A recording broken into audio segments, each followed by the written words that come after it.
আমন্ত্রণ Bangla TV Europe নিউজে। আপনাদের সঙ্গে আছে আমি সাবিনা সুলতানা। শুরুতেই সংবাদ শিরোনাম। বিবিসি বিতর্ক অনুষ্ঠানে যোগ দিল যুক্তরাজ্য 7 দলের নেতারা। প্রতিরক্ষা খাতে বরাদ্দ বৃদ্ধি, স্বাস্থ্য খাতের সংস্কার ও ইমিগ্রেশন ইস্যুতে ছিল প্রাধান্য। সরকার গঠন করতে পারলে কমিয়ে দিবে বিদেশি শ্রমিক আসার সুযোগ। ব্রিটিশদের মধ্য থেকে প্রশিক্ষিত কর্মী তৈরি করা হবে বলছে লেবার দল। এবং যে কোনো দুর্যোগে বিপন্ন মানুষের পাশে দাঁড়িয়ে আর্থমানবতার সেবায় এগিয়ে আসতে হবে, লায়ন সদস্যদের প্রতি আহ্বান রাষ্ট্রপতির।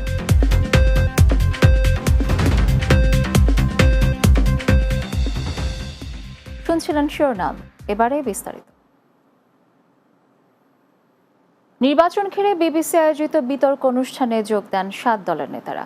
লেবার দল থেকে যোগ দেন অ্যাঞ্জেলা রেইনার, কনজারভেটিভ পার্টির পেনি মর্ডান, এসএনপির স্টিফেন ফ্লিন, লিব ডেমের ডেইজি কুপার, রিফর্ম ইউকের নাইজে ফারাজ, প্লেট কামরোর রোন এপলোর্থ এবং গ্রিন পার্টির কার্লা ডেনিয়ার। বিতর্কের শুরুতে উঠে আসে প্রতিরক্ষা খাতে বরাদ্দ বৃদ্ধি এবং সংস্কারের বিষয়। এ সময় ডিডের অনুষ্ঠান থেকে প্রধানমন্ত্রী ঋষি সুনাকের আগে বের হয়ে যাওয়ার বিষয়টি ভুল ছিল বলে স্বীকার করেছেন পেনি মর্ডান। এরপর সব দলের নেতারা অংশ নেন স্বাস্থ্যসেবার প্রধান খাত NHS সংস্কার ইস্যুতে। এ সময় টরি সরকার NHS-কে প্রায় ধ্বংসের দ্বারপ্রান্তে নিয়ে গেছে বলে মন্তব্য করেন লেবার দলসহ অন্যান্য দলের নেতারা। বিতর্কে স্থান পায় immigration issue. Look, under the Conservatives, our health and social care services have been driven into the ground. And the Liberal Democrats have a very clear plan as to how to fix this. We're going to fix the front door to the NHS with 8,000 more GPs, giving you a guarantee of an appointment within 7 days. We're going to put an end to dental deserts. We'll have a mental health community hub in every single community. I was a disabled man, and I physically wouldn't be standing here today if it wasn't for the wonderful treatment that I received from the NHS. I know what it is to live in chronic pain, and I know what it is to have that chronic pain. Worker, and I represented public sector workers across the Northwest and nationally, and the decimation of the social care services and the infrastructure around community services has actually not only left us without that community care, but it costs more in the NHS. Far too many people, especially our older generation. So we have to keep the budget strong. You need a strong economy to do that, and public spending is going to go up. It will go up, and for the NHS, very substantially. Labour party বলছে তারা সরকার গঠন করতে পারলে কমিয়ে দিবে বিদেশি শ্রমিক আসার সুযোগ। বিশেষ করে হেলথ অ্যান্ড সোশ্যাল কেয়ার খাত, কনস্ট্রাকশন, ইঞ্জিনিয়ারিং এবং আইটি খাতের জন্য ব্রিটেনের মধ্যেই প্রশিক্ষণের মাধ্যমে দক্ষ জনশক্তি তৈরি করা হবে বলে জানায় লেবার পার্টি। অন্যদিকে ব্রিটেনের বৃহৎ ট্রেড ইউনিয়ন ইউনাইট লেবার দলের নির্বাচনী ইশতেহার সমর্থন করেনি। বলেছে লেবার দলের ইশতেহার শ্রমিকদের স্বার্থ রক্ষায় কোনো ভূমিকা রাখতে পারবে না। আসন্ন জাতীয় নির্বাচনকে সামনে রেখে সিনিয়র ব্রিটিশ ডিপ্লোম্যাট, কেইম্যান আইল্যান্ডের সাবেক গভর্নর ব্রিটিশ বাংলাদেশি আনোয়ার চৌধুরী 43 জন লেবার সমর্থিত এমপি প্রার্থীর সমর্থনে ব্রিটেন জুড়ে ক্যাম্পেইন শুরু করেছেন। এ উপলক্ষে সম্প্রতি Leeds North East Labour MP, shadow minister for peace Fabian হ্যামিল্টনের সমর্থনে অনুষ্ঠিত ক্যাম্পেইনে অংশ নেন। চ্যাপল অ্যালাটন লেবার পার্টির আয়োজনে এ ক্যাম্পেইনে স্থানীয় লেবার সদস্যরা অংশ নেন। চ্যাপল অ্যালাটন লেবার পার্টির ভাইস চেয়ারম্যান শাহিন আহমেদ সেলিমের পরিচালনায় এতে লেবার পার্টির নেতৃবৃন্দের মধ্যে উপস্থিত ছিলেন আফজাল হোসেন, হাজি ইজ্জত আলী, হাজি আরশাদ আলী, মল্লিক দবির মিয়া ও হাজি জালাল উদ্দিন সহ আরও অনেকে।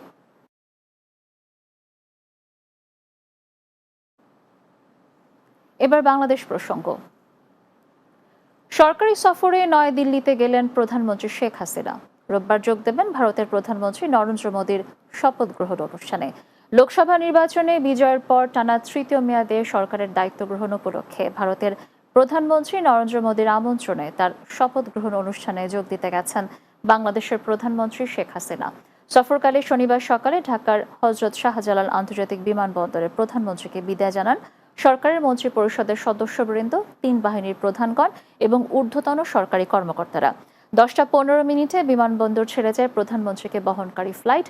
নয়াদিল্লি সফরে প্রধানমন্ত্রী ও তার সফর সঙ্গীদের বহনকারী বিমান বাংলাদেশ এয়ারলাইন্সের বিশেষ ফ্লাইটটি দিল্লির স্থানীয় সময় বেলা 11:51 ভিভিআইপি বিমানবন্দর পালাম এয়ারফোর্স স্টেশনে অবতরণ করে। বিমানবন্দরে প্রধানমন্ত্রী শেখ হাসিনাকে অভ্যর্থনা জানান ভারতের পররাষ্ট্র সচিব মুক্তেশ পরদেশী, বাংলাদেশের ভারতীয় হাই কমিশনার প্রণয় ভার্মা এবং ভারতে বাংলাদেশের হাই কমিশনার মোহাম্মদ মুস্তাফিজুর রহমান।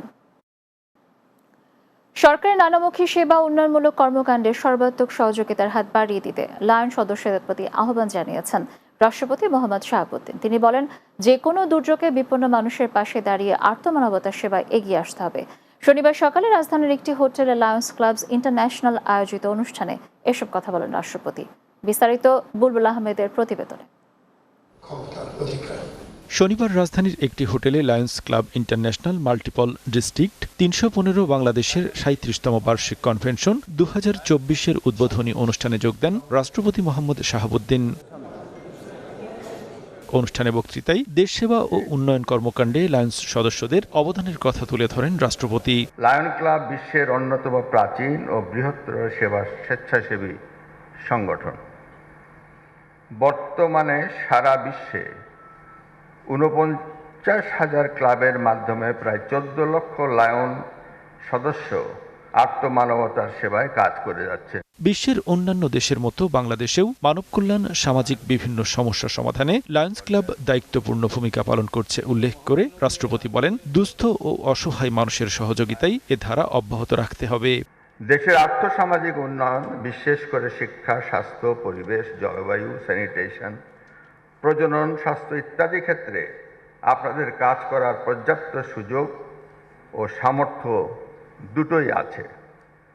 সমাজের সচ্ছল নেতৃস্থানীয় ব্যক্তি হিসাবে আপনারা এসব জনকল্যাণমূলক কাজে সম্পৃক্ত হলে আর্তমানবতার সেবার পাশাপাশি দেশের সার্বিক উন্নয়ন ও অগ্রযাত্রা ত্বরান্বিত হবে।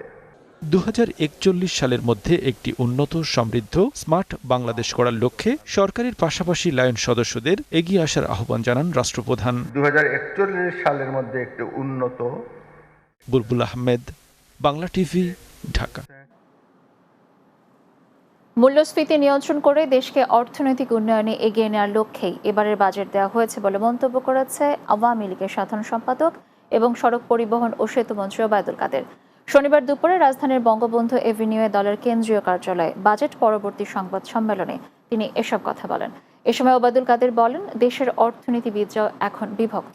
বাজেট নিয়ে নেতিবাচক প্রতিক্রিয়া বিএনপির অর্থনীতিবিদদের কণ্ঠেই শোনা যাচ্ছে বলে মন্তব্য করেন আওয়ামী লীগের সাধারণ সম্পাদক। বলেন, বিএনপির সময় দেশ থেকে হাজার হাজার কোটি টাকা বিদেশে পাচার করা হয়েছে।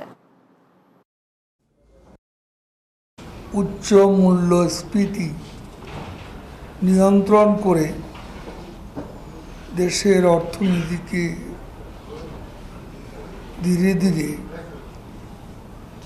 করোনা অতিমারি এবং চলমান বিশ্ব অর্থনৈতিক সংকটকালে উচ্চ গতিশীল অর্থনৈতিক উন্নয়নের পথ বাংলাদেশকে ফিরিয়ে দেয়। সরকারের প্রস্তাবিত বাজেটে রাঘব বোয়ালদের লুটে খাওয়ার ব্যবস্থা করা হয়েছে বলে মন্তব্য করেছেন বিএনপির মহাসচিব মির্জা ফখরুল ইসলাম আলমগীর। শনিবার জাতীয় প্রেস ক্লাবে সিরাজুল আলম খান দাদা ভাইয়ের মৃত্যুবার্ষিকী উপলক্ষে আলোচনা সভায় তিনি এ মন্তব্য করেন। এ সময় ২০২৪-২৫ অর্থ বছরের প্রস্তাবিত বাজেটে কালো টাকা প্রসঙ্গে সরকারের সমালোচনা করে বলেন, দেশ এক ভয়ঙ্কর সংকটের মধ্যে আছে। চলতি বছরে ঐক্যবদ্ধভাবে আন্দোলনের মাধ্যমে সরকারকে পদত্যাগে বাধ্য করার হুঁশিয়ারি দেন বিএনপি মহাসচিব। আজকে এই যে 15% যে আপনার কর দিয়ে কালো টাকা সাদা করা হবে, তার জন্য কি মাছের টোপ ধরার জন্য যে টোপ দেওয়া হয়, তাই দুর্নীতিবাজদের ধরার জন্য টোপ দিচ্ছে। কেন দেখুন, আপনারা নিজেরাই এটার সঙ্গে জড়িত।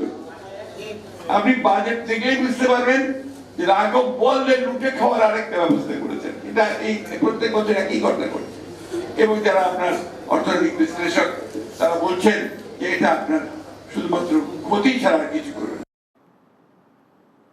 বাংলা টিভি ইউরোপ নিউজের এই পর্যায়ে নিচ্ছে ছোট্ট একটি বিরতি। ফিরে আসার পর অন্যান্য খবরের সাথে আরও যা থাকছে।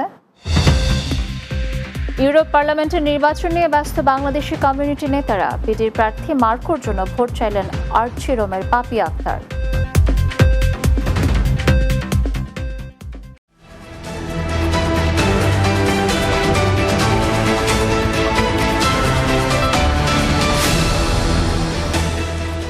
বিরতির পর আবারও স্বাগত বাংলা টিভির ইউরোপ নিউজে। ইউরোপ পার্লামেন্টের নির্বাচনে পিডির পদপ্রার্থী মার্কোর জন্য ভোট চাইলেন আর্চি রোমের পাপিয়া আক্তার। শনিবার এবং রবিবার অনুষ্ঠিতব্য ইউরোপ পার্লামেন্টের নির্বাচনে পার্থিত ডেমোক্রাতিকো পিডি থেকে প্রার্থী হয়েছেন মার্কো পাচ্চিওত্তি। 4 দিনের নির্বাচনী প্রচারণার শেষ দিন আলোচনায় ছিল ইমিগ্রেশন, যেখানে বিভিন্ন দেশের অভিবাসীরা সহ প্রবাসী বাংলাদেশিরাও অংশগ্রহণ করেন। নির্বাচনী প্রচারণায় আরও উপস্থিত ছিলেন ইতালির পার্লামেন্টের সদস্য পাওলো চিয়ানি, টনি রিকিয়ার্দি এবং আর্চি রোমার অভিবাসী বিষয়ক দায়িত্বপ্রাপ্ত বাংলাদেশি ইতালিয়ান নাগরিক পাপিয়া আক্তার। শিক্ষকরা জ্ঞানের আলো দ্বারা মানুষের জন্য সভ্য পৃথিবী সৃজন করেন। কর্মের মাধ্যমেই তারা অবিস্মরণীয় হয়ে থাকেন। এক সংবর্ধনা সভায় মন্তব্য করেন স্বনামধন্য সঙ্গীত শিল্পী মনির খান। বাংলাদেশ থেকে যুক্তরাজ্যে সফররত কমলগঞ্জ উপজেলার পতন উষার ইউনিয়নের অবসরপ্রাপ্ত প্রবীণ শিক্ষক আব্দুল করিম প্রকাশ, মনির মাস্টার ও আকমল খানের সম্মানে এ সংবর্ধনা সভা অনুষ্ঠিত হয়। কমলগঞ্জ সমিতি ইউকের উদ্যোগে আয়োজন করা হয়। সংগঠনের সভাপতি অধ্যক্ষ ফখরুদ্দিন আহমদ চৌধুরীর সভাপতিত্বে অনুষ্ঠান শুরু হয়। যুগ্ম সম্পাদক কামরুল আই রাসেল ও খলিলুর রহমান রুকনের পরিচালনায় সভায় প্রধান অতিথি ছিলেন সাংবাদিক KM আবু তাহের চৌধুরী। প্রধান বক্তা ছিলেন সাবেক সিভিক মেয়র সেলিমুল্লাহ। এছাড়া বক্তব্য রাখেন বীর মুক্তিযোদ্ধা মোহাম্মদ মোস্তফা, সাবেক ডেপুটি মেয়র শহীদ আলী, লেখক শাহিন রশিদ, কমিউনিটি নেতা আব্দুস সালাম ও ডাক্তার মাহমুদুর রহমান মান্না সহ আরও অনেকে। খাজাঞ্চি ইউনিয়ন ওয়েলফেয়ার অ্যাসোসিয়েশন ইউকের কার্যনির্বাহী পরিষদের সভা অনুষ্ঠিত হয়েছে। পূর্ব লন্ডনের একটি রেস্টুরেন্টে আয়োজন করা হয়। সংগঠনের সভাপতি কাউন্সিলর ফলিক চৌধুরীর সভাপতিত্বে অনুষ্ঠান শুরু হয়। সাধারণ সম্পাদক হাবিব মিয়া ও সহ সাধারণ সম্পাদক আব্দুল বাসিত রফির পরিচালনায় এতে বক্তব্য রাখেন সহসভাপতি কুতুবুদ্দিন খান, রেদওয়ান আহমদ সুহেল, কামাল উদ্দিন সাবলু, আবুল বশর, অর্থ সম্পাদক আশরাফ উদ্দিন, মাহমুদ রহমান মান্না এবং আনোয়ার হোসেন তৈরুস সহ আরও অনেকে।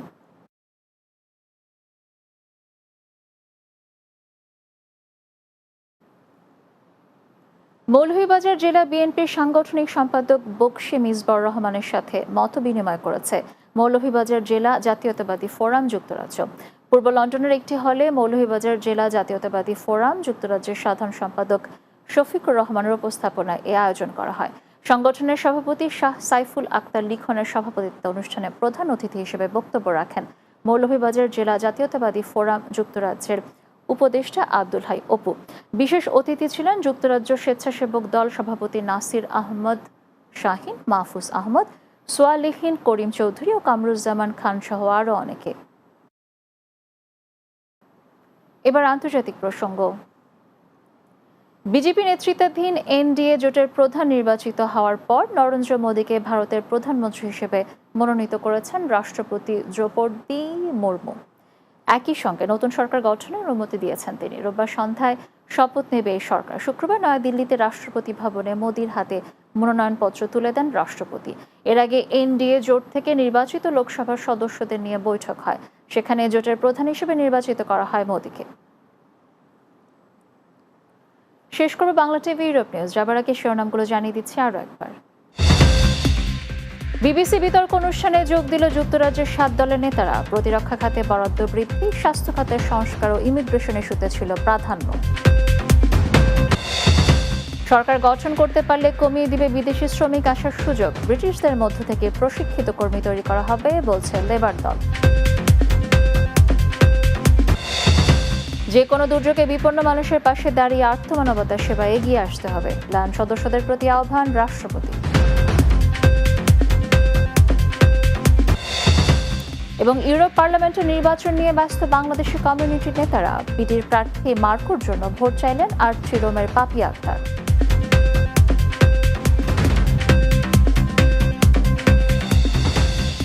দর্শক, এই ছিল বাংলা টিভি ইউরোপ নিউজে। আর এতক্ষণ সঙ্গে থাকার জন্য ধন্যবাদ সবাই।